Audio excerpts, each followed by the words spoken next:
Some viewers may find the following video disturbing. Viewer discretion is advised. The Silence of the Lambs, the 1991 American film, based on the novel of the same name by Thomas Harris, is without a doubt one of the most praised and important films in the history of cinema. Terrifying, fast-paced, and featuring actors of the caliber of Jodie Foster and Anthony Hopkins, became a true box office success upon its release, in addition to giving pop culture one of its most recognizable, perverse, and charismatic characters, Hannibal Lecter. But even Dr. Lecter seemed to pale in comparison to the other serial killer present in said film. Jane Gum, better known as Buffalo Bill, kept his victims captive for days, in a dark well located inside his basement, before murdering them. Also, like famous serial killer Ed Gein, he skinned them to make clothing from their skins. The idea of placing them in a well in the basement is also inspired by another true story, the case of Gary Heidnik, which once again shows us that reality often surpasses fiction. On the night of March 24, 1987, in Philadelphia, a young man named Vincent Nelson ran to open the door of his house, as someone was ringing the doorbell insistently. To his surprise, he discovered that it was his 25-year-old ex-partner, Josefina Rivera. Both had argued months before and stopped seeing each other, at least until that moment. The girl did not seem to be well. She had lost a lot of weight, she looked upset, and she was uttering incoherent sentences. After a few minutes, she managed to calm down and told him that a man had kidnapped her for several months and kept her locked up in a basement, along with 5 other women, to torture and rape them. She also claimed that he killed 2 of them, and 3 others were still in captivity. Also, she told him that the murderer was waiting for her in a gray car a couple of blocks away, since she had tricked him into believing that she was visiting to his children. Vincent went out into the street enraged in search of the subject, but finally gave in to pressure from Josefina, who insisted on calling the police because she believed he was someone extremely dangerous. Minutes later, a patrol arrived at the scene, and they were able to distinguish a luxurious Cadillac parked near a gas station. Inside the car, a man in his 40s seemed to be waiting for someone. When the agents approached and asked him to leave the vehicle, he appeared calm, but surprised, as if he did not understand what was happening. 43-year-old Gary Heidnik was a tall and burly guy, with a beard and with cold blue-gray eyes, which at times seemed a little wild. He was wearing a cowboy-style leather jacket with straps, and he didn't seem to be too neat. Josefina Rivera recognized him as her aggressor, and was immediately transferred to the sex crimes squad to be subjected to interrogation. Meanwhile, a lone police officer was waiting for instructions at 3520 North Marshall Street, where, according to Rivera, the suspect was holding 3 other women captive.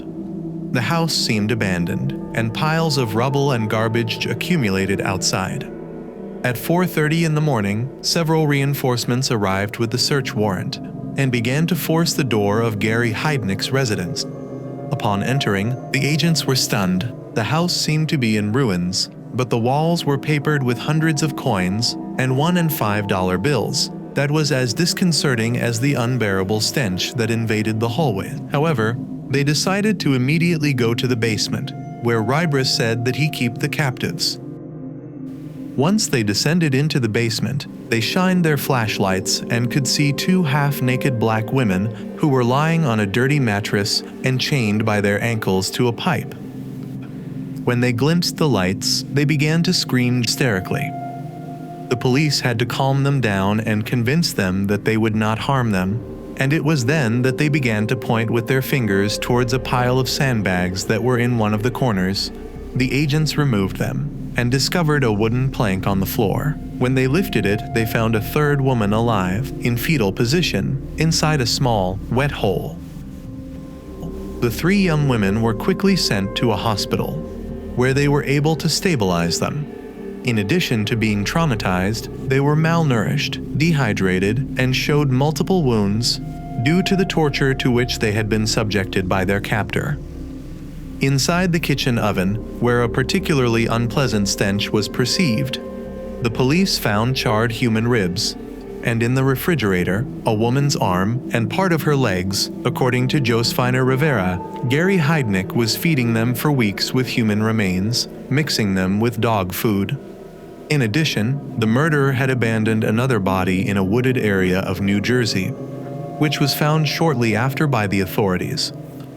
While Gary Heidnik was being interrogated, more than $2,000 in cash, several credit cards, and the documents of 4 luxury vehicles, including a Rolls-Royce and the Cadillac he was driving at the time of the arrest, were confiscated from him. He presented himself as bishop of a church that he himself had formed, the United Church of the Ministers of God, a kind of religious sect where he was the leader. When informed that police had found 3 women locked in his basement and parts of a body in the kitchen, he simply said that they were already there when he bought the property. Heidnik's statements to explain his horrendous crimes would become increasingly far-fetched. This would be the beginning of a true horror story which would inspire writers, screenwriters, and even musicians to this day.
Gary Michael Heidnik was born on November 22, 1943, in Eastlake, Ohio. His parents, Ellen and Michael Heidnik, would have a second son 17 months later, whom they named Terry. However, the couple's constant arguments soon ended in divorce, basically due to Ellen's chronic alcoholism and Michael's violent temper. After the separation, the woman remarried and took both children with her.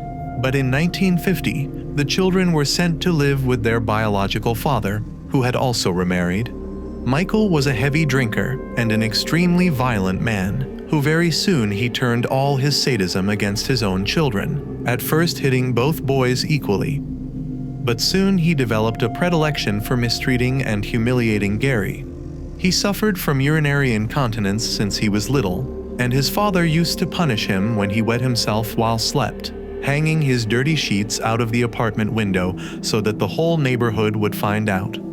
On several occasions, he even took him by the legs and hung him upside down from the balcony, threatening to release him several meters high. As a result of his father's constant abuse and his stepmother's indolence, Gary developed a shy and nervous personality, and his schoolmates would remember him as a boy who showed no interest in sharing with others and who did not even maintain eye contact with them. But although he was a loner, he showed clear traits of narcissism, felt superior than the rest, and fantasized about exercising extreme control over his parents. His grades, on the other hand, were outstanding. That asocial behavior increased when, during puberty, he fell from a tree and landed on his head, causing an alarming and impressive deformation. Although in several books and documentaries the accident is mentioned, it didn't seem to be a clinical history of the possible consequences, nor is it delved into it too much.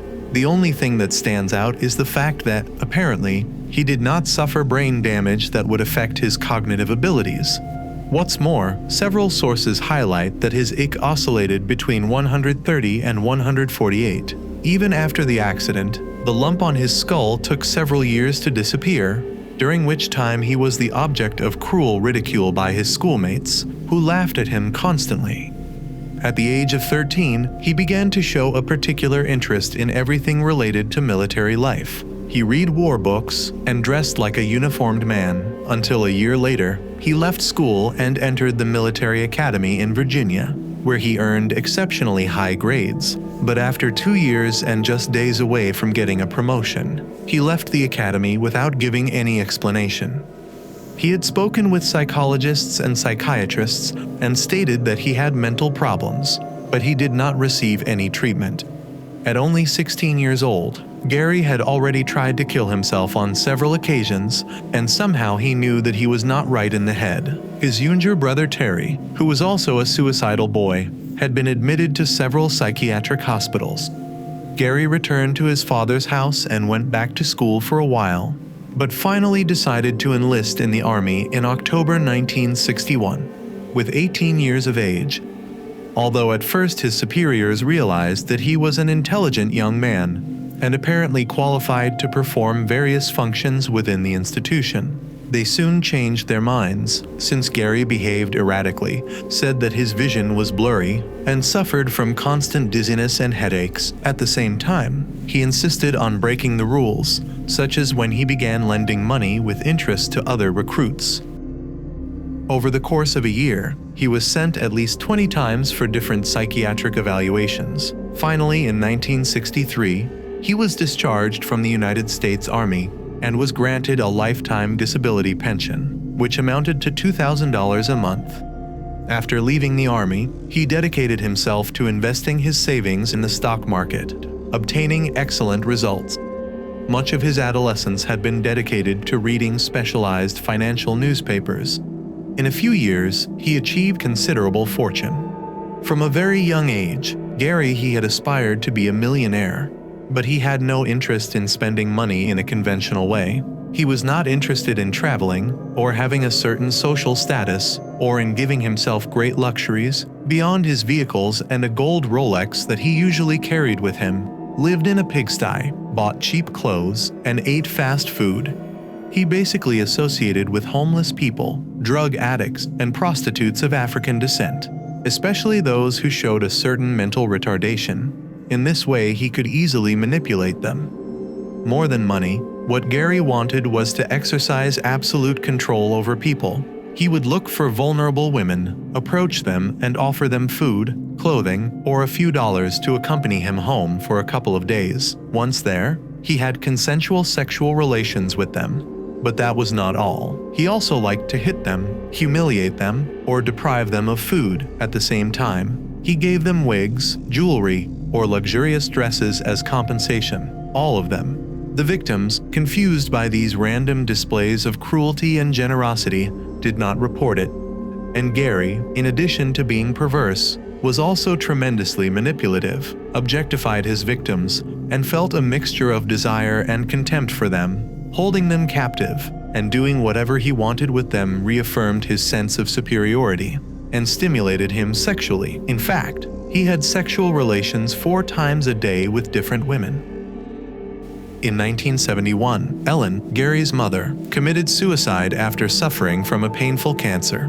This affected her children greatly. Both Gary and Terry fell into a deep depression and had to undergo special treatments and medication. That same year, Gary Heidnik made a state request to create a religious group called the United Church of the Ministers of God. He himself would become the bishop of his own church. According to the laws in America, almost anyone can create their own cult, something that Gary also had in mind, because these religious groups are exempt from taxes and even have facilities when it comes to acquiring real estate for religious purposes. So he saw a potential business in it. He hired a guy from the neighborhood named Tony Brown to look for homeless African American people and take them every Sunday to his church, where he would give a brief sermon, and then he would invite them to eat hamburgers at McDonald's. Even though some wanted to give him money for his charity, he never accepted. Even so, he received more than $500,000 in profits. Although Gary had been successful in almost all the projects he had proposed, he was not a happy person. He continued with his suicide attempts, and he was admitted more than 20 times to various psychiatric centers. Although he was diagnosed with schizophrenia and received large doses of medication to stabilize his emotional state, He consumed them only when he was going through depressive periods. Apparently, no one thought he was dangerous enough to keep him locked up. In fact, in 1976, after arguing with a guy who rented one of the rooms of his house, Gary shot him with a revolver, and the bullet grazed his neck. Charges were brought against him, but they were dropped shortly after. He had also had an altercation with his own brother and almost killed him. By 1977, he had become obsessed with the idea of being a father. He had 3 children with different African American women who suffered from mental retardation and were involved in prostitution. But all of these children were sent to orphanages by the authorities and were left in the care of the state. According to the authorities, their parents were not competent to care for them. In 1978, Gary kidnapped a 35-year-old woman named Alberta Davidson from a center for the mentally retarded in Pennsylvania. She was the sister of his girlfriend Anjanette Davison, and Gary had convinced her to invite her sister to spend the day at his house. However, almost a week passed, and there was no news from the woman, so the institute's doctors went to the police. Alberta was discovered in the basement of Gary's house, where she was locked up the entire time. Alberta had been mistreated, raped, tortured, and had been infected with gonorrhea. On the other hand, the authorities could not find the whereabouts of her sister, Anjanette, and although everything indicated that Gary could be involved in her disappearance, there was no evidence, so he was tried only for the kidnapping of Alberta and received a sentence of 7 years in prison, of which he only served 3, due to good behavior mainly because he spent most of his time confined in psychiatric centers. In 1983, he bought a property on North Marshall Street in North Philadelphia, worth $15,900, where he held his church meetings. It was a dangerous and marginal neighborhood, surrounded by dark alleys, prostitution, and drug trafficking. Shootings could be heard at any hour of the day, and the streets were full of addicts, beggars, prostitutes, and mentally retarded people. And that was exactly what Gary wanted, to surround himself with potentially vulnerable people. In 1985, through a marriage agency, he met a Filipino girl named Betty Disto and convinced her to travel to America to get married. The woman agreed, but as expected, everything went wrong. Gary behaved like a tyrant. He located her at home, abused her, and forbade her to eat food. He also invited other prostitutes to have sex with them, assuring Betty that this was a normal thing in North America and that she had no reason to be scandalized. 3 months later, Betty Disto became pregnant and decided to flee immediately. In 1986, Betty sued Gary for marital violence and humiliating treatment. She eventually failed to appear in court, and the charges were dropped. By then, Gary was still leading a life linked to sex, mostly paying prostitutes to come to his home. However, he did not feel satisfied. He was obsessed with the idea of having children, and although he had achieved it, the state did not allow him to raise them. It was then that he decided to kidnap 10 African American women and hide them in his basement. His idea was to get them pregnant and create his own nursery, a kind of family that revolved around him. On the night of November 26, 1986, he convinced Josefina Rybra, a 25-year-old prostitute, to accompany him to his house on North Marshall Street. But once they arrived at the place, the girl realized that something was wrong. She had agreed to get into his vehicle and go to his house, only because she noticed that Gary seemed like a wealthy man. He had a luxury car, a Rolex watch, and a thick gold chain around his neck. However, upon entering in the house, everything was a disaster.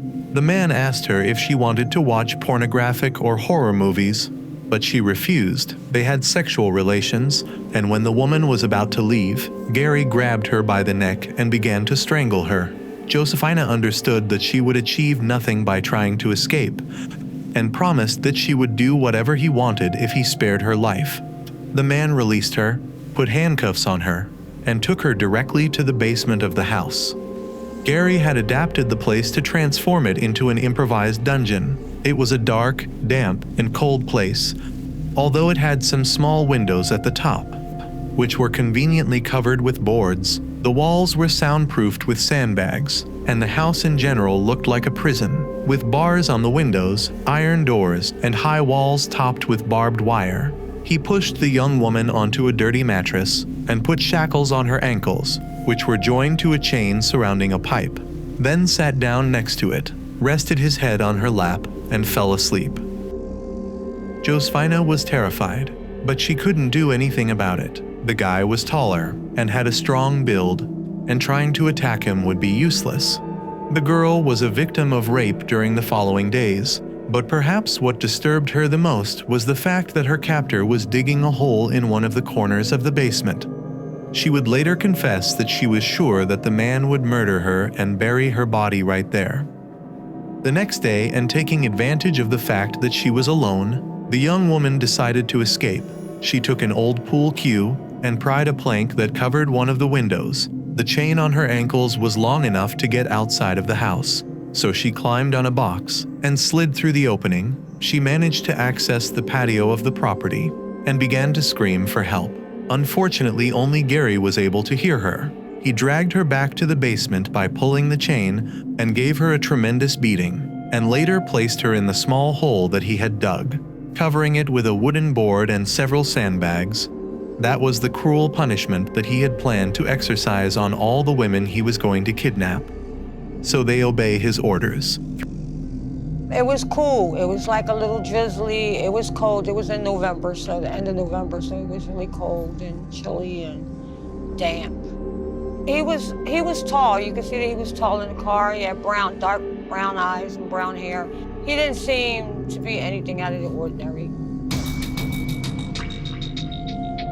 He wanted to go back to his house, and that was something that I generally didn't do. So he was basically the first exception I made to go into anybody's house. Okay, we get in the house, we go upstairs, he gives me the money, we have sex, and then when we're done, I get up and I start to put my clothes on. And he just comes up behind me and starts choking me.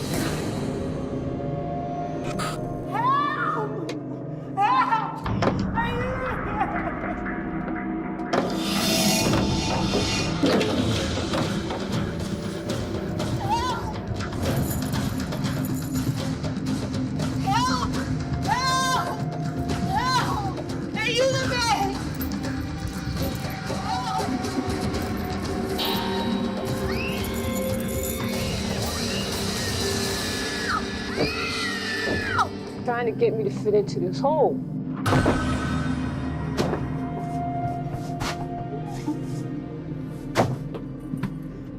When I was in there, I was like all cramped up and stuff, you know, and I'm like still screaming and howling because I couldn't breathe.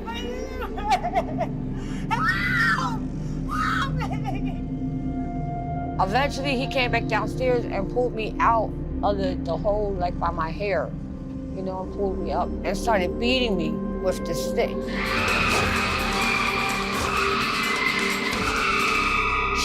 Shut up, I'm not gonna tell you again. You know, and he puts me back in the hole.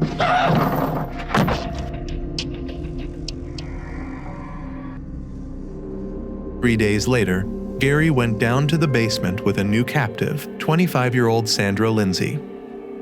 They had both met years before, and Sandra had even become pregnant by him. But she had had an abortion, even though Gary had offered her money not to do so. He chained her by the ankles, removed the wooden plank, and he took Josefina out, introducing her to his new partner.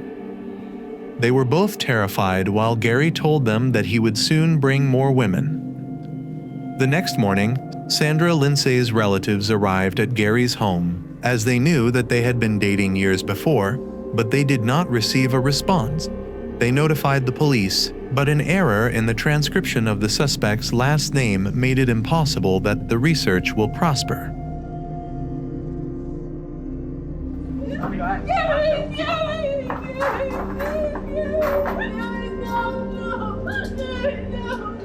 I'm in the hole, and I hear a girl crying, and I hear Gary saying, "Sandra, stop crying. Why are you crying? You know me. We've been friends for like years. Stop crying. You know, why are you crying?"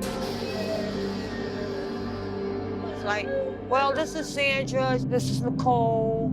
you know, your girls are going to be down here a while together, so y'all need to try to get along. And so then he puts us both into the hole together.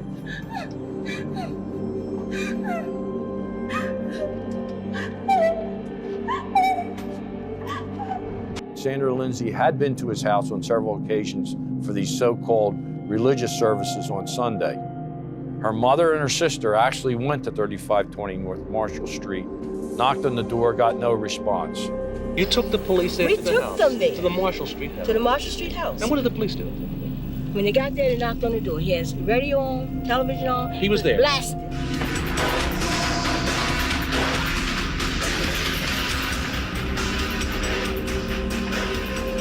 Policeman says, nothing we can do. There's nothing we can do because she's of age.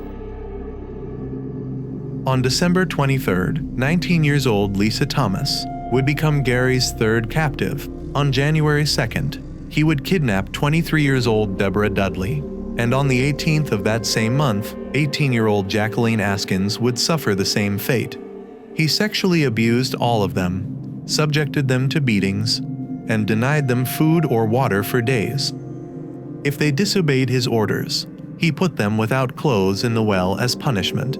The young women were in inhumane conditions, but still, some revealed themselves. They cursed him every time they could, something that began to make their captor dangerously paranoid. The situation in the basement was becoming unsustainable for Gary. He kept the radio and television at full volume for hours, trying to camouflage the screams of their victims. On one occasion, the girls heard noises outside the patio and screamed for help. Unfortunately, only Gary could hear them.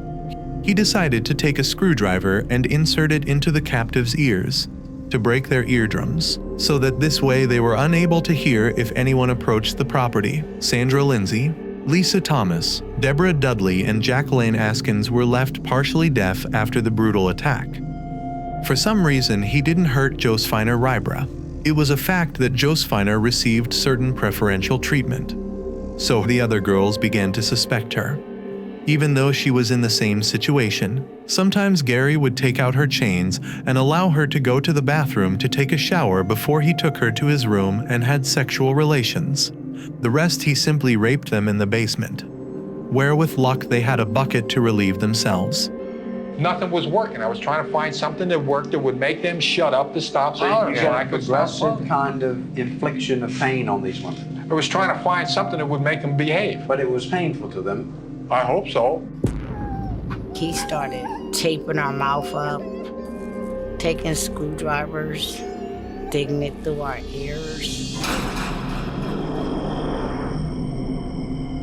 He really, dug these screwdrivers in our ear.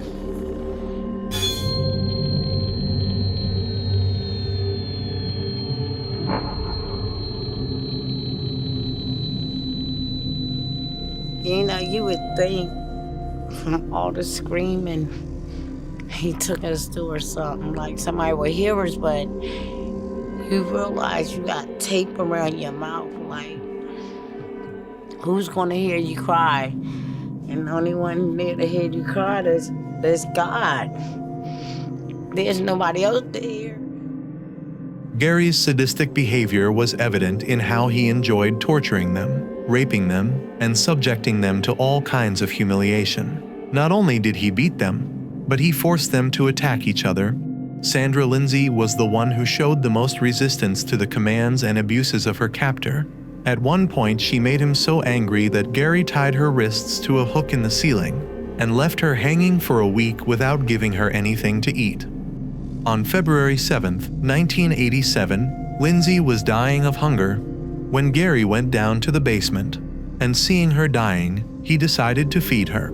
He forced a piece of bread into her mouth so she could swallow it, but ended up suffocating her. So at this point, there's 5 women in the basement. The hole really wasn't big enough to fit everybody, so eventually he used to have to start to leave some people up top and put some in the hole. Since I was there first, it gave me seniority over everybody else, and he would leave me in the basement and put everybody else in the hole and let Lisa be in charge of everybody down in the hole or whatever. It's quite difficult to have multiple victims at one time and to control all of them. And for me, he used divide and rule, a Machiavellian tactic, reward one, abuse and assault the other. We see a level of escalation throughout the captivity of these women during the course of this, mostly a 6-week period. If I was a torturer, why would I have waited so long to start a torture? The torture and the pains didn't start until really after January 29th. Something happened down in the hole. It caused Sandra to go on punishment for all these days. Gary, stop, please. Stop, Gary. He handcuffed Sandra, suspended, where she was reaching on her toes and she was stretched. And he kept her there for several days, and then he would force feed her. So he kept beating her like, you know, eat it, Sandra, I'm telling you. You better eat it, you better eat it. And he kept beating her with this stick. And then all of a sudden he went upstairs and she just kind of collapsed. The weight of her body collapsed on her lungs, and she totally went limp. He basically crucified her. And although he made it look like it could have been an accident, the fact is that as a sexual sadist, he would have gotten off on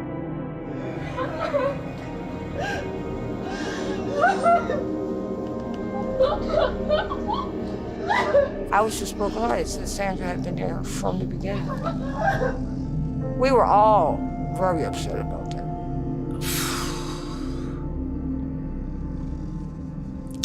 Oh, wow. Heidnik had his first killing with Sandra. He then faced a dilemma. He had to somehow find a way to dispose of the body. I'm sitting there, you know, trying to figure out what the hell to do, you know? What the to do, you know? I started chopping up the body. After her death, he carried the body and took it to the kitchen, where he began to dismember it with an electric saw. While the girls screamed in horror, one of the victim's arms was thrown at a Doberman that he had as a pet, boiled the head in a pot, and the rest was crushed, cooked, and mixed with dog food. That would be the macabre menu that the young captives had to consume for weeks in order not to die of hunger. As the days went by, Gary became more and more paranoid. He believed that the women were devising a plan to kill him, so they could escape. He constantly checked the basement in search of anything they could use as a weapon against him. He was more moody than usual, and he was particularly violent towards them. But even so, Josefina Rybra continued to be the one who suffered the least from his attacks of anger. On March 19, 1987, Gary introduced the girls, except for Josefina, into the well and covered them with the wooden plank, then filled the hole with cold water and forced Josefina to put an electrical cable inside. The three women were electrocuted for several minutes. Deborah Dudley, devitalized by the lack of food and constant torture, could not withstand the electric torture session and died. Heidi comes up with an idea for Deborah and Jackie that if he puts water into the hole, not a lot of water, but an inch or two of water, and he applies electrical wires to her chains, it'll shock them into, you know, behaving. You know, that's what I was trying to achieve, you know, to make them behave. He had Josefina come over and hold the wire on the chains too. Now electrocute! She was his puppet in many ways, and she was forced to do what he wanted her by the pulling of her strings. And she was already putting electricity on our chains. I'm in the middle, Lisa on this side, Debbie on this side. And in the beginning, Deborah was hollering. Hit again! Do it again! And then she didn't holler anymore, and he thought something was wrong with the wire.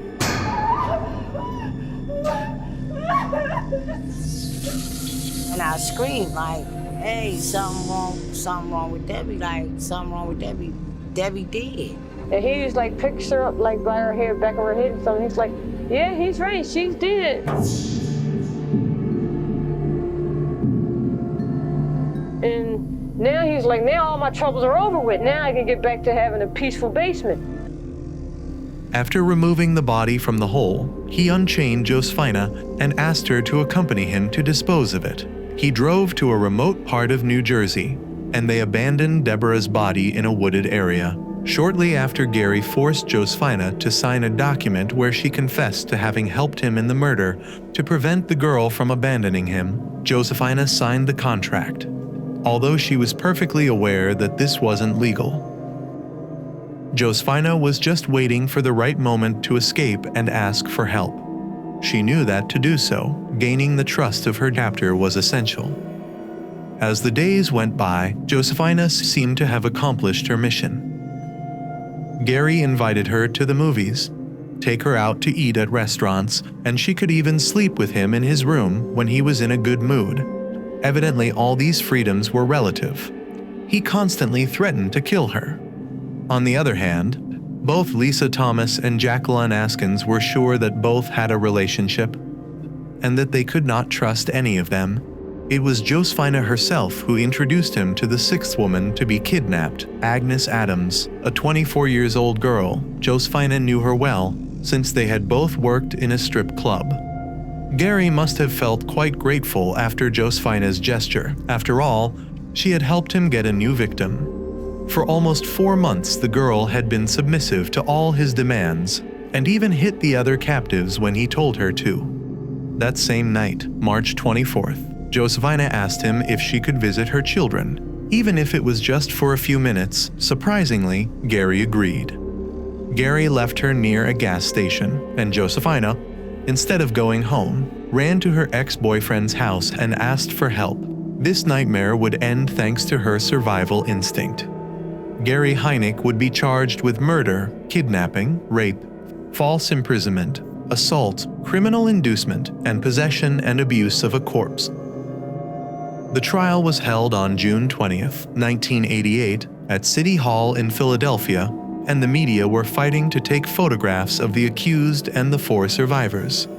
It was so much journalistic harassment that Judge Lynn Abraham herself reproached the press and forced them to vacate the courtroom. She also demanded that the lawyers not give any interviews until the trial was concluded. During much of the trial, the defense tried to prove that Gary Heidnik was crazy, appealing to the medical diagnoses he had received throughout his life. The defendant accepted all the charges, but asked to be sent to a mental hospital. Also tried to present as a mitigating factor the fact that on several occasions he was admitted to psychiatric centers of his own free will. But they finally released him, and although this failure in the American health system could lend itself to a long debate about whether it was being sent to a psychiatric facility instead of prison, that did not exonerate him of his crimes. The prosecution, for its part, made reference to the large amount of money he had accumulated after years of investing in the stock market, and the fact that Gary was able to form his own church. They were trying to convince the jury that a crazy man, specifically a schizophrenic, would not be able to manage a fortune so diligently and also make it grow exponentially. They assured that although he seemed eccentric, he was an extremely intelligent individual, and with sufficient lucidity to carry out his business in a good manner. The specialists were somewhat confused regarding the mental state of the accused, finally concluding that he was not ill and that he perfectly understood the seriousness of his actions. The moving testimonies of the victims did nothing more than convince the jury that Gary Heidnik was a monster. Not only did he torture, rape, and humiliate them, but also the fact that he had forced them to commit various sexual perversions and even cannibalism. Perhaps one of the most tense moments of the trial was when Jacqueline Askins, one of the survivors, testified against Josefina Rybra, accusing her of being an accomplice to the murderer. Somehow, the kidnapper had developed some sympathy for Rybra, which gave her some benefits, and that led to several discussions in the basement, taking into account Heidnik's intelligence. Perhaps it was a calculated move, in order to destabilize any type of alliance between the women he had kidnapped, and generating a bad atmosphere. And it is evident that he underestimated Josefina's intelligence and survival instinct. But not everyone saw it from that point of view. In any case, they did not stand up charges against her, and the vast majority today consider her the heroine of this story.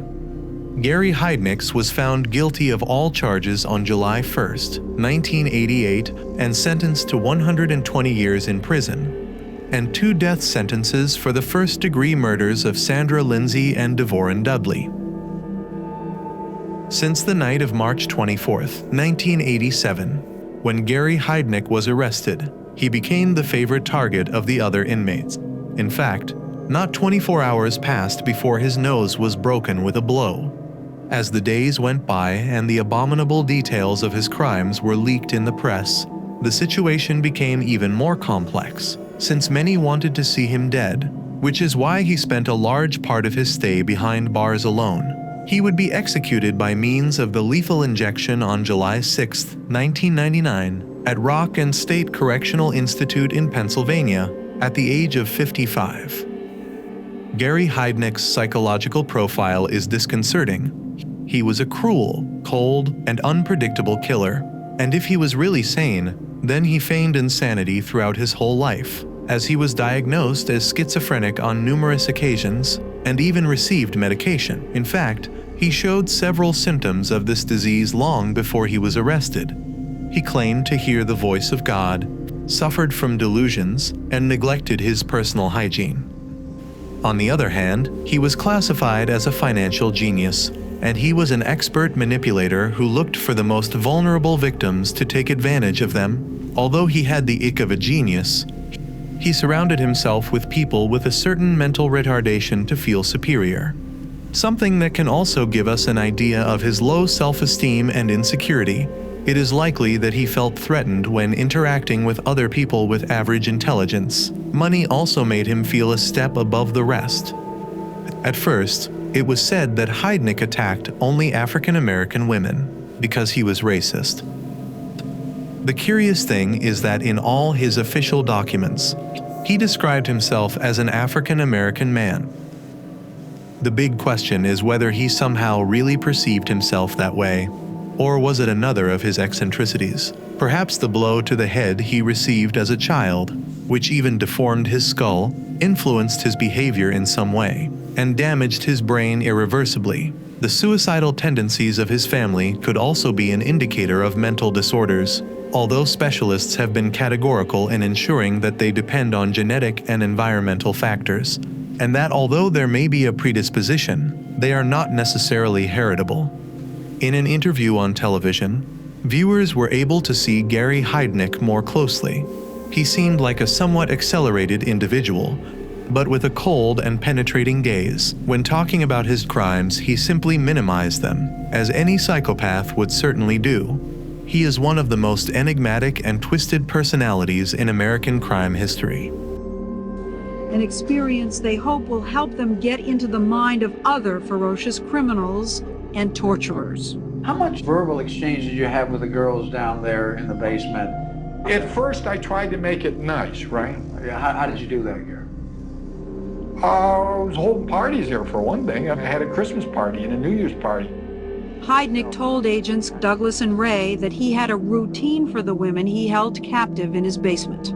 8, they go down in the hole in the morning, board goes over the top of the hole with the sandbags and et cetera, and then they stay down there till roughly about 8 at night. Okay, now on this particular day... You got a radio down there, right? Oh, yeah. Playing real loud? Yes. Why is that? To drown out any noise? Right. In case because you're leaving the house sometimes. Yes. So you don't I was, you know, I'm not holding nothing back. I realize that's incriminating. That's incriminating for me to say that in a state of mind. I was conscious enough to know that was a conscious act on my part, and that was essentially the reason. To drown out that noise, for sure. Well, they might like a little entertainment too. The radio didn't stop the women from screaming for help, so Gary Heidnik tried shocking them into silence with electricity. You do say that you were electrocuted as punishment. Yeah.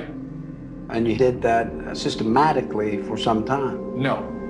Only several days. Nothing was working. I was trying to find something that worked that would make them shut up to stop hollering. So I could progressive kind of infliction of pain on these women. I was trying to find something that would make them behave. But it was painful to them. I hope so. I don't mean I hope so, but I mean, you know, that's what I was trying to achieve, you know, to make them behave. After one of the victims died from torture, Heidnik told Douglas and Ray he didn't know what to do with the body.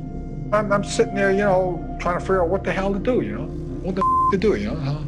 I started chopping up the body. It makes me sick just thinking about it. I dismembered the body and I you know, started burning it on the stove and in the oven and stuff, and that was when you got the big smell and all. Trying to destroy the evidence. Right. See, some people. I consciously knew I was trying to hide the evidence.